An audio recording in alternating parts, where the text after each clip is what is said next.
Hello everyone, आज की इस वीडियो में हम बात करने वाले हैं विंटर सीजन की उन सब्जियों के बारे में जिन पे घर पे ग्रो करना बहुत ही आसान है और जिनको लगाने के सिर्फ 30 दिन के बाद ही आप उनका फर्स्ट हार्वेस्ट जो है वो ले पाएंगे। तो चलिए शुरू करते हैं। नमस्कार, मैं हूं Pooja and welcome to my YouTube channel एक नई सुबह।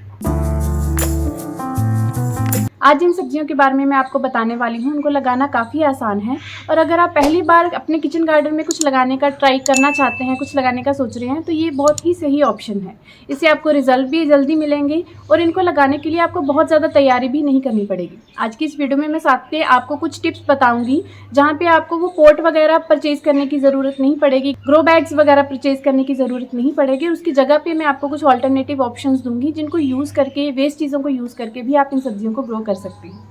तो चलिए शुरू करते हैं आज की पहली सब्जी से, जो कि विंटर्स की मोस्ट डिमांडिंग सब्जी मानी जाती है। वो है धनिया, कोरिएंडर, जिसे लगाना काफ़ी आसान है। इसे सीड से लगाया जाता है और इसको लगाने के लिए आपको जो पॉट चाहिए वो ज़्यादा वाइड पॉट चाहिए। इसको ज़्यादा डेप्थ की ज़रूरत नहीं पड़ती है। सिर्फ 8 इंच के डीप पॉट में आप इसे आसानी से लगा सकते हैं। यहाँ पे मैं एक ग्रो बैग यूज़ कर रही हूँ जो कि 20 बाय 24 साइज़ का है और इसकी जगह ऑल्टरनेटिव ऑप्शन ये है कि जो आपके कार्डबोर्ड बॉक्सेस होते हैं उनमें भी आप इसे आसानी से ग्रो कर सकते हैं। आप मल्टीपल कार्डबोर्ड बॉक्सेस को एक साथ रखिए और उनमें आप इसके सीड्स को ग्रो कर सकते हैं। इसको लगाने के लिए आपको एक बहुत ही पोरस सॉइल मिक्सचर चाहिए होगा जो कि थोड़ा सा मॉइस्चर रिटेनिंग हो। जो एक कॉमन सॉइल मिक्सचर मैं इन सब्जियों के लिए यूज़ करती हूँ वो है 50% garden soil, 30% compost and 20% sand. ये सॉइल मिक्सचर काफ़ी सही रहता है इन सब्जियों को ग्रो करने के लिए, बट क्योंकि मैंने ग्रो बैग्स में लगा रही हूँ और उनमें पानी की जो ड्रेनेज का इशू हो जाता है तो हमें थोड़ा ज़्यादा पोरस जो है वो सॉइल मिक्सचर यूज़ करना पड़ता है। तो इसलिए मैं थोड़ा सा कोकोपीट मिक्स करके इस सॉइल मिक्सचर को यूज़ करती हूँ। ऑलमोस्ट 10% के आसपास इसमें कोकोपीट मिला लेंगे तो काफ़ी अच्छी ड्रेनेज जो है इसकी सॉइल की हो जाती है। सेम सॉइल मिक्सचर के साथ हम इस ग्रो बैग को भर लेंगे और धनिया की सीड्स को लगाने के लिए उनको स्प्लिट करना ज़रूरी है। अगर आप मार्केट से पैकेट लेते हैं और उसमें सीड्स जो हैं वो स्प्लिट नहीं किए हुए, वो टूटे हुए नहीं हैं, तो उनको आप थोड़ा सा रगड़ के उनको 2 हिस्सों में डिवाइड कर लीजिए। उससे आपकी जो ग्रोथ है वो फास्ट होती है, सीड्स की जल्दी जर्मिनेट होंगे और जल्दी आपको उसके रिजल्ट मिलेंगे। ज़्यादातर जो आजकल हम सीड्स परचेज़ करते हैं उसमें वो सीड्स ऑलरेडी स्प्लिट होते हैं और उसमें जो रेड कलर है इसके ऊपर फंजीसाइड लगाया जाता है ताकि सीड्स ख़राब ना हो। तो इसी तरीके से आपको इसे ग्रो करना है। इन सीड्स को आपको सेम सॉइल मिक्सचर के ऊपर सिर्फ ऐसे स्प्रिंकल कर देना है। कोशिश करें कि ओवरलैपिंग ना हो, सीड्स की एक दूसरे के ऊपर ना आए, इक्वल दूरी के ऊपर सीड्स रहे ताकि वो अच्छे से जर्मिनेट हो पाए। सेम सॉइल मिक्सचर से आपको इन सीड्स को कवर कर देना है और कोशिश करें कि सीड्स लगाने से पहले आप सॉइल मिक्सचर को गीला करके रखें जो पॉट के अंदर है या ग्रो बैग के अंदर है। उसका रीज़न ये है कि जब हम सीड्स लगाने के बाद ऊपर से बहुत ज़्यादा वाटरिंग करते हैं तो वो सीड्स तैर के मिट्टी के ऊपर आ जाते हैं और वो जर्मिनेट नहीं हो पाते हैं। तो पहले नीचे की सॉइल को अच्छे से मॉइस्ट करके रखिए, फिर उसके ऊपर सीड्स लगाइए। ऊपर से नॉर्मल सॉइल मिक्सचर से उसे कवर कीजिए और उसके बाद बिल्कुल हल्का सा पानी दीजिए ताकि ऊपर की सॉइल जो है वो भी गीली हो जाए, ये सीड्स आपके गीले हो जाएं। तो उसके 5 से 6 दिन के बाद या 1 वीक के बाद आपको उसमें जो स्प्राउट्स हैं वो नज़र आने शुरू हो जाएंगे और उसके 25 दिन के बाद आपको उसका फर्स्ट हार्वेस्ट जो है वो मिल जाएगा। धनिया को बहुत अर्ली स्टेज पे ही हार्वेस्ट कर लेना चाहिए क्योंकि उसके बाद उसका सेकंड हार्वेस्ट जो है वो बहुत अच्छा और घना मिलता है जब हम उसका फर्स्ट हार्वेस्ट जो है वो अर्ली स्टेज पे ले लेते हैं। धनिया के ऊपर ऑलरेडी मेरी एक डिटेल्ड वीडियो है कि अगर आपका जो टेम्परेचर है एरिया का ज़्यादा राइज हो जाए उस केस में आप थोड़ी गर्मी में आप धनिया को कैसे ग्रो कर सकते हैं। तो रेफरेंस के लिए या ज़्यादा डिटेल्ड इन्फॉर्मेशन के लिए आप वो वीडियो देख सकते हैं। तो चलिए बढ़ते हैं दूसरी सब्जी की तरफ जो कि पर्सनली मेरी बहुत फेवरेट है, जिसे सैलेड में यूज़ किया जाता है, दैट इज़ लेटिस। तो लेटिस को ग्रो करने के लिए उसके सीड्स को अलग से पहले उसकी सीडलिंग जो है वो तैयार की जाती है, फिर उनको ट्रांसप्लांट करके सही जगह पे लगाया जाता है। बट क्योंकि मुझे जल्दी से रिजल्ट चाहिए या जल्दी उन चीज़ों को का हार्वेस्ट लेना है तो सीड्स वाला पार्ट जो है वो हम स्किप कर रहे हैं। मैं नर्सरी से ही इसकी सैम्पलिंग्स लेके आती हूँ और डायरेक्टली उसको ट्रांसप्लांट करती हूँ। लेटिस को ग्रो करने के लिए आप इस तरह के पॉलीथीन्स को यूज़ कर सकते हैं जिनकी डेप्थ 8 से 10 इंच तक की हो कम से कम, और उनमें आप सेम सॉइल मिक्सचर जो मैंने अभी बताया 50% garden soil, 30% compost and 20% sand आप यूज़ कर सकते हैं। तो इस तरह से पॉलीथीन बैग्स के अंदर सॉइल मिक्सचर डालने के बाद मैंने लगाई हैं इसमें इसकी सैम्पलिंग्स, और सेम सैम्पलिंग्स मैंने एक बड़े ग्रो बैग में भी लगाई हैं। कम से कम 18 इंच का इसका डायमीटर है इस ग्रो बैग का और उसमें मैंने कम से कम 7 सैम्पलिंग्स जो हैं वो लगाई हैं 4 से 5 इंच की दूरी पे। बट मुझे जो रिज़ल्ट है वो सिंगल ग्रो बैग से ज़्यादा अच्छे मिले क्योंकि उसमें स्पेसिंग काफ़ी थी, इनको सब तरफ से धूप अच्छी लग रही थी, तो वहाँ पे मुझे काफ़ी अच्छे रिजल्ट मिले बजाय इसके कि जो एक मैंने कॉमन ग्रो बैग में लगाए थे। थोड़ी सी ग्रोथ होने के बाद वो काफ़ी कंजस्टेड सी हो जाती हैं और उनकी ग्रोथ जो है वो स्लो डाउन हो जाती है, क्योंकि सब तरफ से उनको अच्छे से धूप नहीं लग पाती है।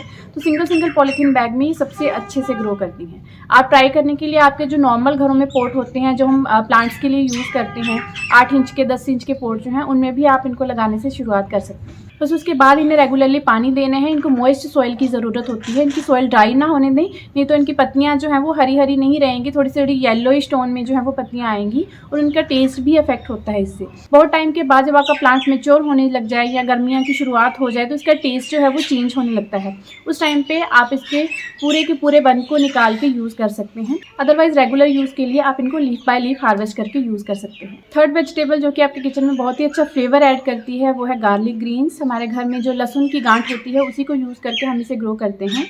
लहसुन भी इसी सीज़न में ग्रो किया जाता है, उसके ऊपर भी वो ग्रीन्स जो है वो उगते हैं, बट उसमें काफ़ी टाइम लगता है ग्रो करने में। तो अगर आपको सिर्फ गार्लिक ग्रीन्स ही चाहिए, गार्लिक पूरा ग्रो नहीं करना है, तो आप ये तरीका यूज़ कर सकते हैं। इसके लिए आपको वही 6 से 8 इंच का पॉट जो है वो चाहिए होगा। जितने ज़्यादा गार्लिक्स आपको ग्रो करने हैं, जितने ज़्यादा ग्रीन्स आपको चाहिए, उतना वाइड आप पॉट जो है वो यूज़ कर सकते हैं।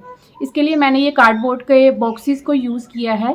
इसमें कुछ प्लांट्स मुझे डिलीवर हुए थे, तो इन्हीं बॉक्सेस में एक लाइन में मैंने गार्लिक ग्रीन्स को ग्रो किया है। इसके लिए आपको 4 से 5 गांठ लेनी है लहसुन की और उनको नीचे के हिस्से को सिर्फ मिट्टी में हल्का सा दबा देना है। उसके 1/3 हिस्से को मिट्टी के अंदर होना चाहिए ताकि उसको नीचे से मॉइस्चर मिलता रहे। इस कार्डबोर्ड बॉक्स को मैंने सेम सॉइल मिक्सचर से फिल किया है, बट इसमें मैंने कोकोपीट थोड़ी सी ज़्यादा मिलाई है, क्योंकि नीचे हमने जो होल किए हैं उससे पानी बहुत जल्दी निकल जाना चाहिए। क्योंकि कार्डबोर्ड अगर नीचे से बहुत देर तक पानी खड़ा रहेगा तो वो बहुत जल्दी गल जाएगा। 15 से 20 दिन में आपको उसके स्प्राउट्स जो है वो नज़र आने शुरू हो जाएंगे और 30 दिन के अंदर उसकी लेंथ इतनी हो जाएगी कि आप उसको हार्वेस्ट कर सकें। हार्वेस्ट करने के लिए आपको उसका थोड़ा सा हिस्सा छोड़ के फिर उसे हार्वेस्ट करना है, ताकि वो फिर से अपनी जो ग्रोथ है वो कंटिन्यू कर सके और आप बार बार सेम प्लांट से, सेम गार्लिक से आप सेम हार्वेस्ट जो है वो ज़्यादा से ज़्यादा ले सकते। इन्हें बहुत ज़्यादा सनलाइट की ज़रूरत भी नहीं पड़ती है। 2 से 3 घंटे की सनलाइट इनके लिए इनफ है। बहुत ब्राइट लाइट मिल जाए तब भी ये अच्छे से ग्रो हो जाते हैं। तो फोर्थ वेजिटेबल है हमारी पालक, जो कि बहुत ही हेल्दी होती है और उसको ग्रो करने के लिए भी आपको सेम प्रोसीजर फॉलो करना है जैसे कि हमने धनिया के केस में किया था। कम से कम 8 इंच गहरा पॉट आपको चाहिए होगा और उसकी विड्थ जो है वो ज़्यादा होनी चाहिए, वाइड या डायमीटर उसका जो है वो ज़्यादा होना चाहिए। जितना ज़्यादा डायमीटर होगा, जितनी ज़्यादा स्पेस होगी, उतना ज़्यादा पालक जो है वो एक टाइम पे आप ग्रो कर पाएंगे। सेम टाइप के ग्रो बैग में सेम सॉइल मिक्सचर यूज़ करके मैंने स्पिनच को ग्रो किया है, पालक को ग्रो किया है। बिल्कुल उसी तरीके से मिट्टी भर के सेम सॉइल मिक्सचर के साथ स्प्रिंकल कर दीजिए, सारे सीड्स ऊपर से कवर कर दीजिए और वाटरिंग कर दीजिए। थोड़े दिन में आपको उसमें ग्रोथ नज़र आनी शुरू हो जाएगी। जब भी आप हार्वेस्ट लें धनिए का या पालक का, हार्वेस्ट लेने के बाद उन्हें कॉम्पोस्ट ज़रूर दें। पालक कैसे ग्रो किया जाता है उसकी भी डिटेल्ड वीडियो है मेरे चैनल पे, आप उसे देख सकते हैं। सारी इन्फॉर्मेशन लेने के लिए पूरा स्टार्टिंग से हार्वेस्टिंग तक एंड सेकंड थर्ड हार्वेस्ट तक का उसमें अपडेट जो है वो आपको मिल जाएगा। 5वें नंबर पे है रेडिश यानी कि मूली। मूली को ग्रो करने के लिए आपको काफ़ी गहरा पॉट चाहिए होगा, क्योंकि ये एक रूटेड वेजिटेबल है। ज़मीन के नीचे, मिट्टी के नीचे ये ग्रो होती है, तो जितनी ज़्यादा डेप्थ होगी उतनी ही अच्छी ग्रोथ जो है वो आपकी रूटेड वेजिटेबल्स की होती है। तो कम से कम 14 से 16 इंच गहरा पॉट जो है वो आपके उसके लिए लगेगा।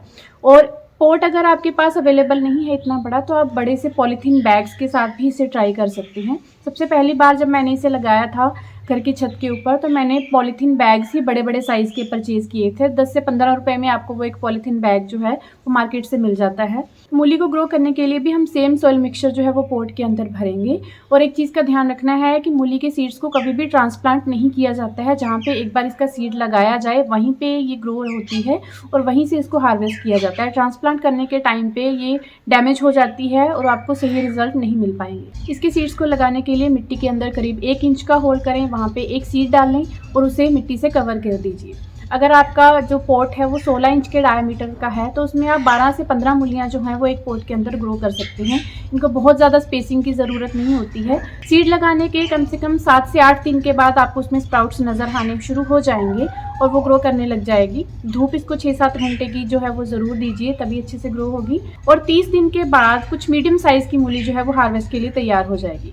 अगर आप ज़्यादा बड़ी मूलियाँ हार्वेस्ट करना चाहते हैं तो आप इसको 40-45 दिन के बाद अगर हार्वेस्ट करेंगे तो उसका साइज़ और भी अच्छा निकल के आएगा। 6th वेजिटेबल है spring onions. Spring onion grow करने के लिए आप इसकी सैम्पलिंग से अनियन भी ग्रो कर सकते हैं। अर्ली स्टेज पे हार्वेस्ट कर लेंगे तो वो आपकी स्प्रिंग अनियन ही हो जाएंगे, अगर आप उन्हें पूरी तरह से तैयार नहीं होने देंगे तो। या अगर आपके पास कुछ सैम्पलिंग्स नहीं है, आपको सिर्फ उसके ग्रीन्स वाला पार्ट चाहिए, स्प्रिंग अनियन वाला पार्ट चाहिए, तो आपके घर पे जो ऑलरेडी अनियंस पड़े हैं उनको भी, जैसे गार्लिक को ग्रो किया गया था उसी तरीके से अगर आप अनियंस को भी ग्रो कर लेंगे तो उसके भी ग्रीन्स जो है वो निकल आते हैं और उन्हें आप वेजिटेबल्स में गार्निश के लिए या फिर सूप वगैरह में यूज़ कर सकते हैं। बहुत अच्छा फ्लेवर वो ऐड करते हैं। गार्लिक ग्रीन्स की ही तरह स्प्रिंग अनियंस को ग्रो करने के लिए भी मैंने सिमिलर टाइप का कार्डबोर्ड बॉक्स यूज़ किया है, जिसमें मुझे प्लांट डिलीवर हुआ था और उसी को यूज़ करके मैंने स्प्रिंग अनियंस भी इसमें ग्रो किए हैं एक लाइन में। अगेन इसके लिए भी आपको सिर्फ 6 इंच तक की पॉट की जो डेप्थ है वो चाहिए होगी और बहुत अच्छे से इसमें स्प्रिंग अनियन जो है वो ग्रो हो जाते हैं। आप चाहें तो जो आपके ऑलरेडी बड़े पॉट्स हैं या पाम्स हैं उनकी साइड्स पे पॉट के अंदर काफ़ी स्पेस जो है वो पड़ी होती है, वहाँ पे भी आप इन्हें ग्रो कर सकते हैं और एक तरह से ये प्लांट के लिए एक डिसइंफेक्टेंट का काम भी करते हैं। अनियंस जहाँ पे लगे होते हैं वहाँ पे बहुत सारे इंसेक्ट्स जो हैं वो आपके प्लांट्स के ऊपर अटैक नहीं करते हैं, तो ये एक पंच दो काज वाला काम हो जाएगा। स्प्रिंग अनियन को भी हार्वेस्ट करते वक्त नीचे से कम 1-1.5 इंच का हिस्सा उसका छोड़ दें ताकि वो फिर से अच्छे से ग्रो हो सके और आपको लगातार हार्वेस्ट जो है वो मिलता रहे। तो 7 नंबर पे है मेथी। मेथी को भी आप पालक और धनिया की तरह सेम तरीके से ग्रो कर सकते हैं। सेम टाइप का इसको पॉट चाहिए होगा, सेम टाइप का सॉयल मिक्सचर चाहिए होगा, सेम प्रोसीजर इसके लिए भी यूज़ होगा। इसके लिए मैंने सिमिलर ग्रो बैग भी यूज़ किया हुआ है और उससे पहले मैंने इसको एप्पल बॉक्सेस में भी ग्रो किया है, कार्डबोर्ड बॉक्सेस में और छोटे से टब में भी इसको ग्रो किया है। तो कई तरह के ऑल्टरनेटिव ऑप्शंस हैं आपके पास इन लीफी वेजिटेबल्स को ग्रो करने के लिए, जिनको बहुत ज़्यादा डेप्थ की ज़रूरत नहीं पड़ती है। मेथी के सीड्स बहुत ज़्यादा बारीक होते हैं और उनको आप थोड़ा क्लोज भी लग जाएंगे तो उससे ज़्यादा दिक्कत नहीं होती है, वो बहुत आसानी से ओवरलैपिंग में भी ग्रो कर जाती है। बहुत अच्छे तरीके से, घने तरीके से ये ग्रो हो जाती है और अगेन आपको इसका कम से कम 25-30 दिन के बाद इसका फर्स्ट हार्वेस्ट मिल जाएगा और हार्वेस्ट करने के बाद आप इसे एक मुट्ठी कंपोस्ट जो है वो ज़रूर दें, उससे इसकी ग्रोथ जो है वो और भी ज़्यादा अच्छी होगी। और इन लीफी वेजिटेबल्स की सॉइल को कभी भी ड्राई नहीं होने देना है। जैसे इसकी सॉइल ड्राई होगी, इसकी बीच की में जो है वो पीली पत्तियाँ आपको जो है वो नज़र आनी शुरू हो जाएगी, ये मुरझाने लग जाएगी, तो उससे आपको अच्छे रिजल्ट्स नहीं मिलेंगे और उसका न्यूट्रिशन भी इससे अफेक्ट होता है। और इन सबको बहुत अच्छी सनलाइट की ज़रूरत पड़ती है। 5 से 6 घंटे की सनलाइट जो है वो कम से कम इन वेजिटेबल्स को चाहिए होती है। 8वें नंबर पे है बीटरूट यानी कि चुकंदर। तो चुकंदर जो है वो एक रूटेड वेजिटेबल है मूली की ही तरह, बट मूली की लेंथ जो है वो काफ़ी ज़्यादा होती है, काफ़ी डेप्थ तक वो मिट्टी में जाती है, तो इसलिए हमें ज़्यादा गहरा पॉट उसके लिए चाहिए होता है। बट चुकंदर का साइज़ बहुत छोटा होता है और बहुत थोड़ी सी रूट्स उसकी नीचे जाती हैं, तो कम से कम 8 या 10 इंच के पॉट में वो बहुत अच्छे से लग जाती हैं। मैंने उन्हें इन पॉलीथीन बैग्स में ग्रो किया है जहाँ पे इनकी ग्रोथ काफ़ी अच्छी रही। और अगर आप इन पॉलीथीन बैग्स में इन्हें ग्रो करना चाहते हैं तो मैं सजेस्ट करूँगी कि आप कोकोपीट को ज़रूर यूज़ करें ताकि फटाफट से पानी नीचे जाए और ड्रेनेज होल से पानी नीचे से बाहर भी निकल जाए। बहुत अच्छी ग्रोथ आपके प्लांट्स की होती है जब उन्हें सही टाइम पे पानी और सही टाइम पे धूप जो है वो उनको मिलती है। चुकंदर को भी सेम मूली की ही तरह ग्रो किया जाता है सीड से, इन्हें ट्रांसप्लांट नहीं किया जाता। जहाँ पे एक बार इसका सीड लगाया जाए वहीं पे ये ग्रो होनी चाहिए। और वैसे ही मिट्टी के अंदर 1 इंच का होल कीजिए, उसमें एक सीड डालिए और ऊपर से मिट्टी से कवर कर दीजिए और वाटरिंग कर दीजिए। हफ्ते के अंदर आपको उसका स्प्राउट जो है वो दिख जाएगा। 30 दिन के बाद तो इसकी काफ़ी अच्छी ग्रोथ हो जाती है और एक मीडियम साइज़ का बीटरूट जो है वो आपको मिल जाएगा। और लास्ट में नंबर 9 पे है टर्निप यानी कि शलगम।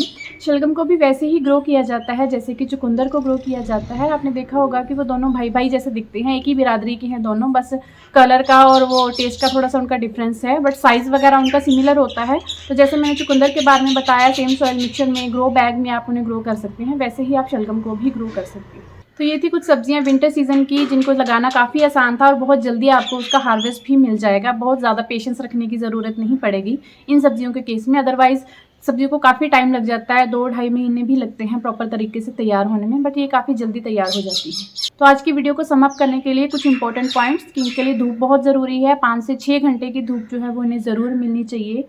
सिर्फ लेटेस ही है जिसे ट्रांसप्लांट करके लगाया जाता है, बाकी जितनी भी वेजिटेबल्स मैंने बताई हैं वो सभी एक बार सीड से लग जाएंगी, तो उन्हें हिलाना नहीं है, वहीं पे लगनी चाहिए। सॉइल का मॉइस्ट रहना बहुत ज़रूरी है। अगर आपने सॉइल को कम्प्लीटली ड्राई किया तो उसका जो टेस्ट है वेजिटेबल का, उसका जो कलर है वो चेंज हो जाएगा, उसका फ्लेवर चेंज हो जाएगा। और सॉइल मिक्सचर उसका पोरस होना चाहिए। तो ये थी आज की इन्फॉर्मेशन विंटर वेजिटेबल्स के बारे में। अगर आपकी कुछ भी क्वेरी या डाउट है तो आप कमेंट करके पूछ सकते हैं या इंस्टाग्राम पे मुझे फॉलो कर सकते हैं। यहाँ पे आपको इंस्टाग्राम ID मेरी डिस्प्ले हो जाएगी।